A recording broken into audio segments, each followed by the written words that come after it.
Hello, hello. Happy Tuesday. We are back for another Tough Love Tuesday. Oh boy. First, I would like to apologize for canceling last week. But that kind of plays into what we're going to be talking about here today. Last time we were together, we talked about what's going on in the indie author industry about triggers and some people's need for multiple triggers in our, in the fronts of our books, and how we're responsible as authors to, take care of everybody's triggers and why that's not true. But now I'd like to talk about the other side of the coin. What happens when you've been triggered? So the reason that I did not do this yesterday or last week was because, as some of you know, I had to go in Tuesday afternoon and have a tooth pulled. Normally, I'm fine with the dentist. Normally, I'm fine. I have not had a tooth pulled in 40 years. So the last time I had teeth pulled, I had 5 teeth pulled in a year. I had 4 teeth pulled, 2 top, 2 bottom, before I got my braces. And I had my wisdom teeth out before I got my braces. I don't remember that. That was 40 years ago. So my anxiety was through the roof. I had been triggered, not by going to the dentist, but triggered by my fear of the unknown. Because I also made the mistake of listening to my mother, who told me that I was going to get up the next morning and have to replace my pillows. I was going to bleed heavily. I was going to be in all this pain. And my anxiety just kept ramping up and ramping up to the point where nothing that I did was helping. Now, also, as a lot of you know, I was diagnosed 15 years ago with PTSD. So I know how to handle my anxiety. But nothing was working. So what do you do when you've been triggered? I almost canceled that dentist appointment. The only thing that kept me from canceling it was that I knew, first of all, that leaving this tooth in there was going to cause me more pain for longer than having it extracted. Also, as well, there was the very real possibility of infection. And I am allergic to pretty much every antibiotic on the planet. The only one I know that I'm not allergic to has some very nasty side effects. I have not had to have antibiotics since my son was born because I just don't get sick.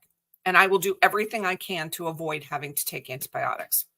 So that was the thing that kept me taking my appointment.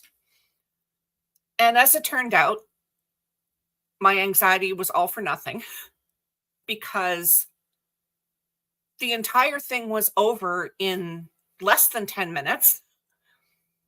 I barely bled. I had zero pain. The only pain I had was where they gave me the needle to freeze my mouth. I had zero pain. And then I started beating myself up for letting the anxiety ruin my entire day. I stopped that pretty quickly because, sometimes you can't help it. So here's the thing. What do you do when you get triggered? Moreover, what do you do when you get triggered and none of your normal things you do to take care of your anxiety are working? And as much as I hate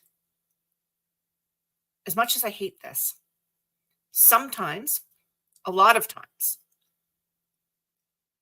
you have to do it scared.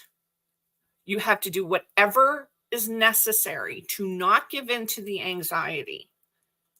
That whole pull yourself up by your bootstraps. I hate that saying. It's detrimental in 99.9% of the situations that it's used in.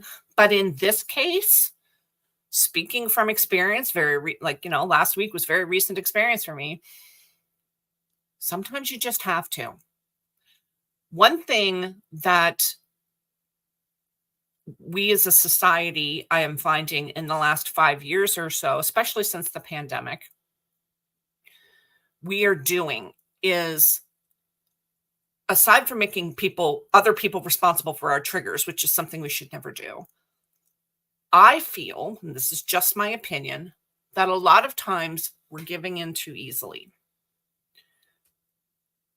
And if we give in to the anxiety, we're allowing it to stop us. We're allowing it to stop us from achieving our dreams.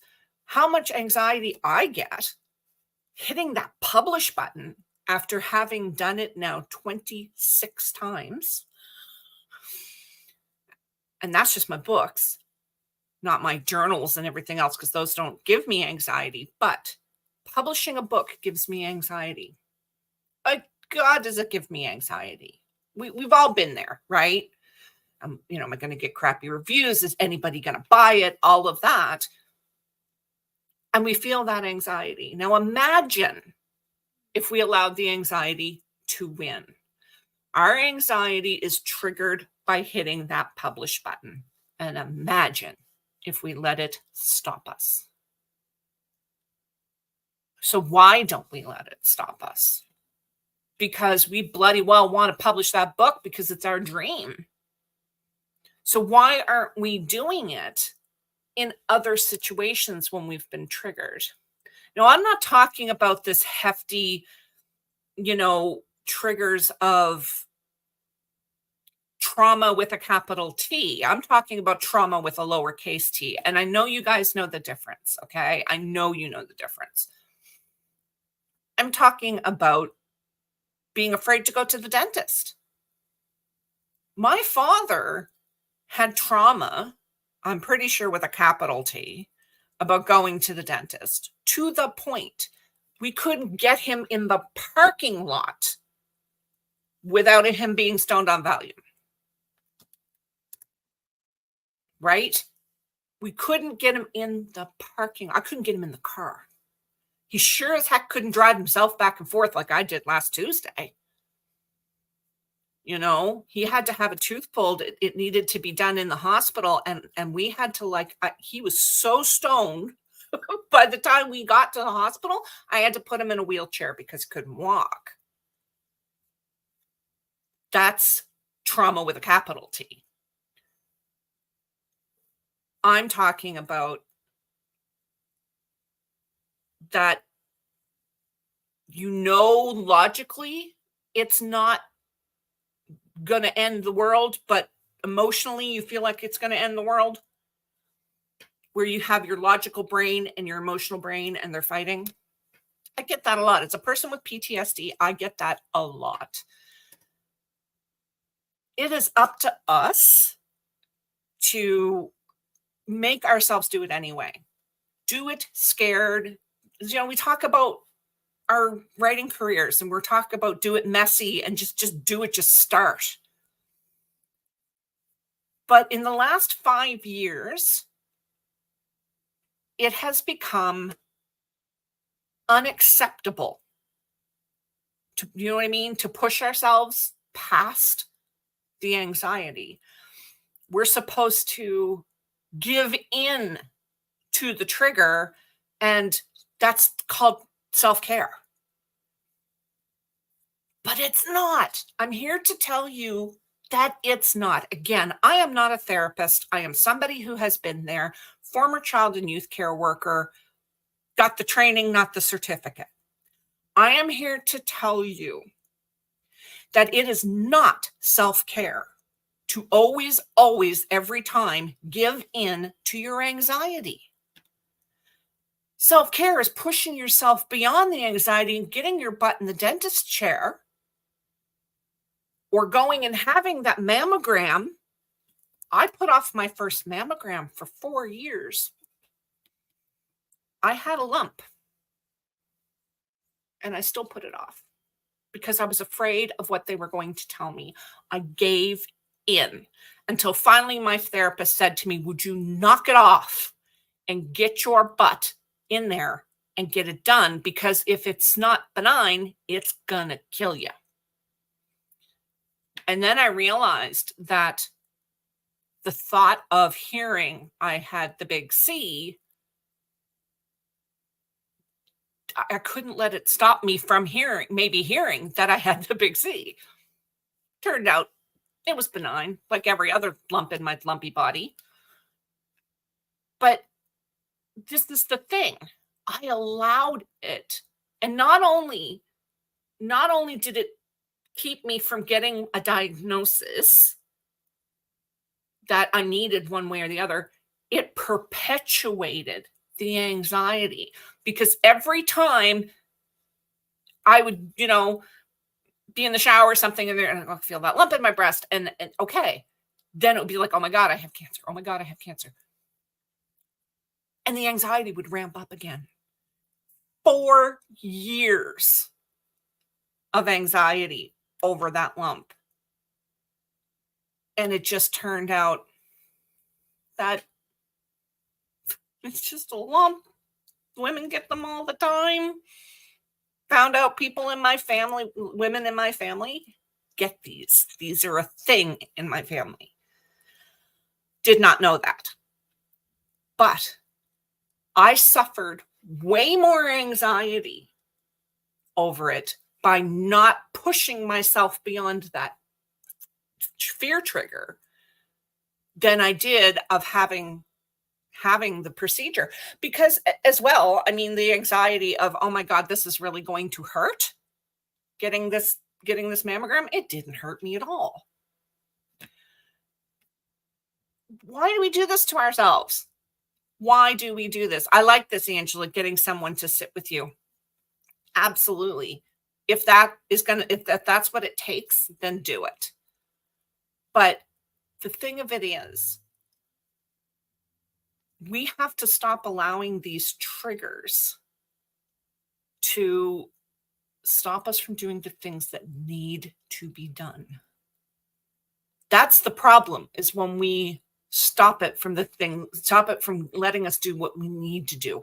We have to, as people with breasts, we have to get those mammograms. We have to. We have to go for the pap test. We have to go to the dentist when we break a tooth or have a cavity. We have to. Because if we don't, the results could be ever so much worse than what you're afraid of right now, what your anxiety is, what you have been triggered by, right? The thing of it is, like, people are all like, oh, no. It's self-care to not, to give in. You don't have to do it. Yeah, you do. You do.